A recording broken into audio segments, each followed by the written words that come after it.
Good morning. Nag-prepare na ako papuntang work.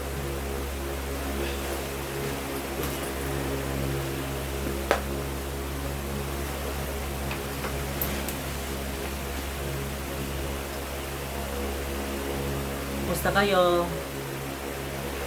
Ako late na kagabi nakatulog. Tapos yun ngayon medyo late pero kaya pa naman on time na makapasok. Usually kasi dapat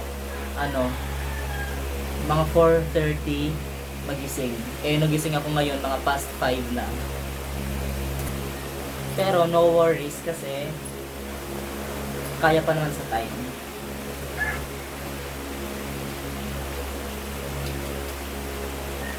Ayos ko lang yung mga charger ko.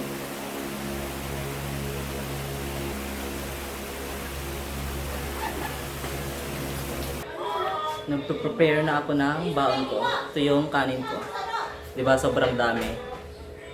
Madami lang to kasi may aso doon sa school na pumupunta tuwing lunch.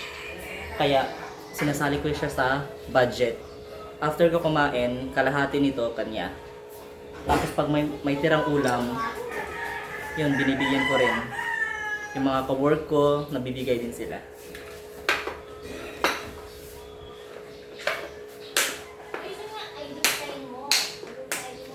Tapos itlog, nilaga. Yung itlog kinakain ko tuwing recess. Kasabay ng pipino. Hindi na kasi ako nag-aalmusal. Bale, after mag-prepare dito, pasok na agad ako. Tapos doon ako parang yung almusal ko is recess time na.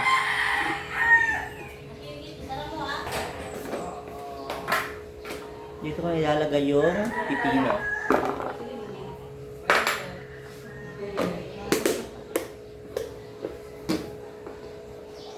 Yan.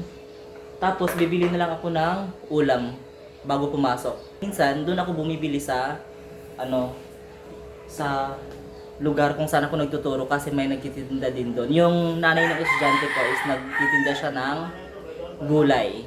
Yun, doon ako bumibili. Masarap magluto yun eh. Tapos yung lumpia, gulay na lumpia.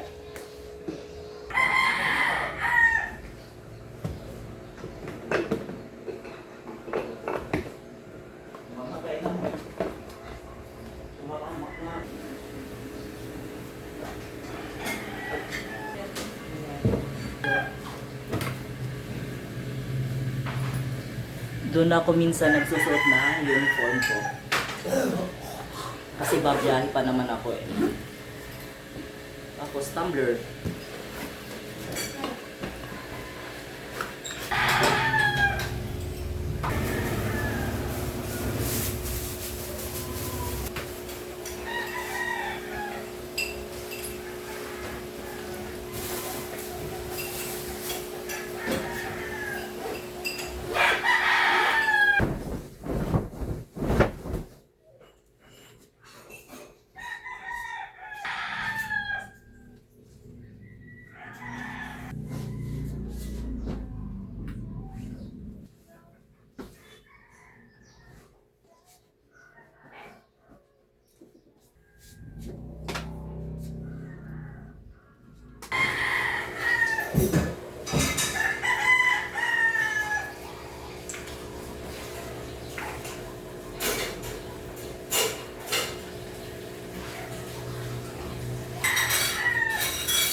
School na.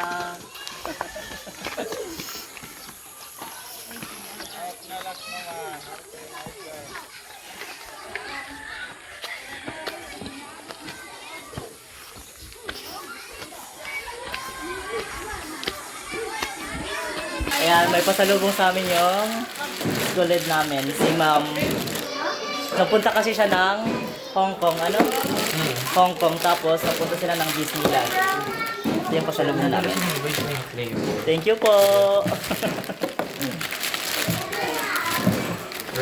Mga ref magnet. Tapos may candy pa. Hati-hati kami nito mamaya. Ayan sila, oh.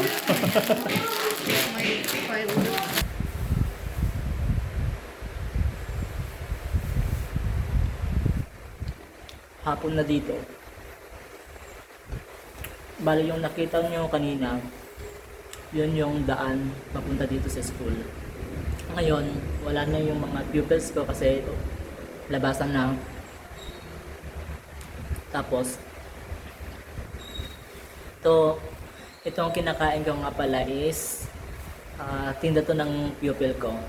Bali nung nagsiuwian na sila, usually nagtitinda siya. Tapos pumupunta siya dito ulit sa school para para magtinda ng niluto, ginawa to ng nanay niya sarap. Tapos doon din ako sa kanila bumibili ng gulay pag tanghali. Kanina sa tanghali hindi na ako nag-video kasi nasa office ako, doon ako kumain. Bali yung ulam ko kanina is upo. Hindi ko alam kung alam nyo yung gulay na yun, basta upo. Binili ko rin dun sa nanay ng yupil ko.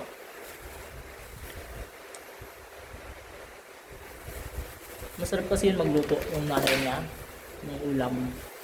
Lalo na gulay.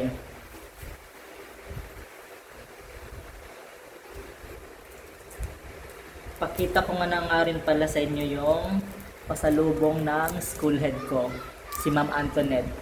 Yung principal po namin dito sa school.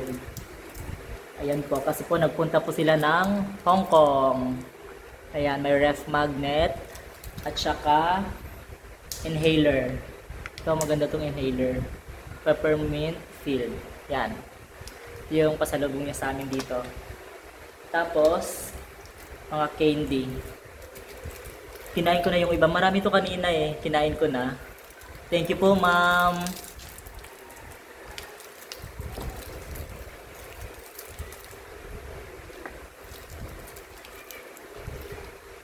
Ang ganda nitong ref magnet. Hindi pa kasi ako nakakapunta ng Hong Kong. Parang maganda din doon. Siguro in the future.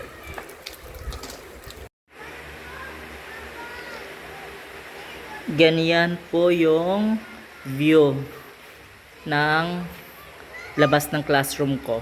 Kapag andito ka sa pintuan, yan po yung nakikita. At yan po yung nakikita ko araw-araw from Monday to Friday. Yan, ito po yung school namin. Kung saan ako nagtuturo.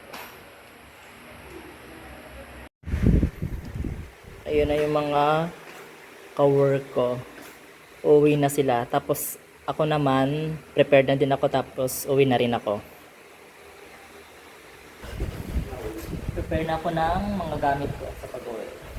Yung laptop ko, pwede ko naman to iwan. Kaso, dinadala ko pa rin kasi tuloy-tuloy naman dito yung biyahe ng motor. At saka nilalagay ko lang din naman sa bag. Minsan din kasi gumagamit ako sa bahay ng laptop pag halimbawa, yung pamangkin ko may kailangang i-print or may mga kailangang i-search. Tapos, kailangan yung laptop. So, dinadala ko na lang.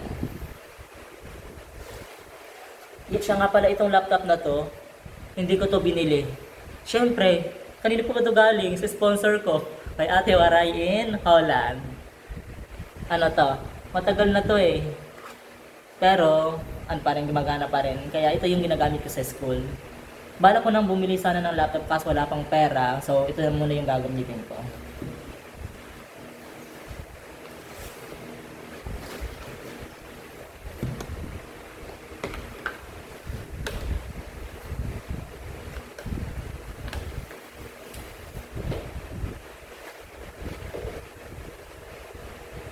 baka sabihin nyo hindi ako nag-uniform ha. Yung uniform ko, dala-dala ko lang dito sa bag ko.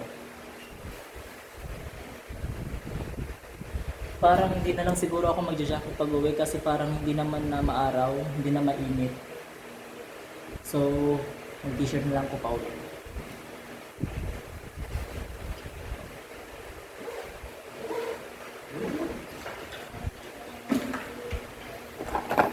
Hala, yung ano pala, lalagyan ng ano, ng gulay na in-order ko kanina dun sa pupil ko. Hindi ko pala nabigay sa kanya.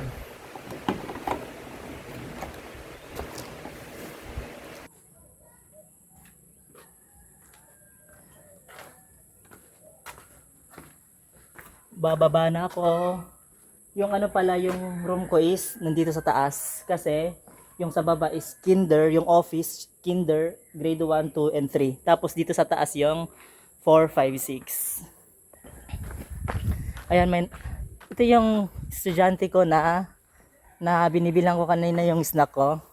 Gusto mo makita? Sa vlog? Ha? Ito daw siya. Yan. Siya yung binibilang ko ng snack ko kanina, yung hotcake. Tapos ito ngayon may binibenta siyang talong, yan talong. Dito sa amin taron. So magkano tagpira? 50 daw. So bibili ako ng mas mura kasi dito, pag bumili ka dito mura. Tapos yung ulam ko kanina, ito pala yung lalagyan ng ano. Ayan, bigay ko na sa kanya, lalagyan kaya ng gulay. May utan kang buwas? Opo. Ayan. Ano buwas iutan? Hindi ko po alam. Sige. Yan siya yung binibilhan ko. Di pa nga ako nakakauwi. Tapos may nakita ako dito sa office ng langka na hinog na. Tanong ko mamaya si Mananora, yung utility namin dito kung sa kanya to. Mananora, yun eh. Ayan si Mananora, siya pala yung nagbigay ng langka. Ito yung langka na binigay niya. So dadalhin ko to sa bahay kasi pauwi na rin naman ako. Hinog na, matamis to siguro. Uuwi na. Ayan, dyan po nakaparada yung motor ko. Ayan yung mga pupils ko yan.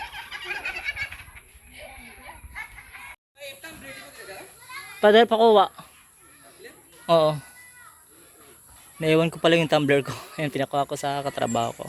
Ayan, marami na mga bata naglalaro dito tuwing hapon kasi nga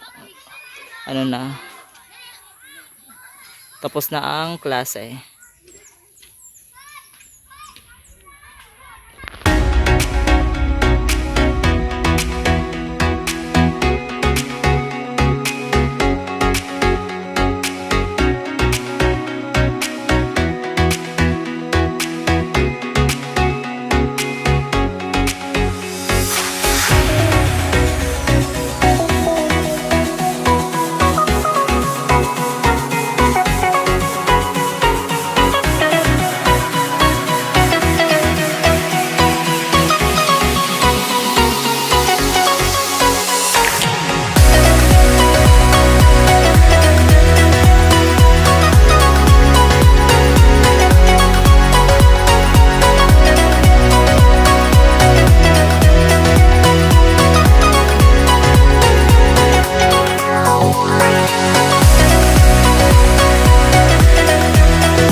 medyo naabutan ng dilim, pero okay naman kasi safe naman nakarating dito sa bahay.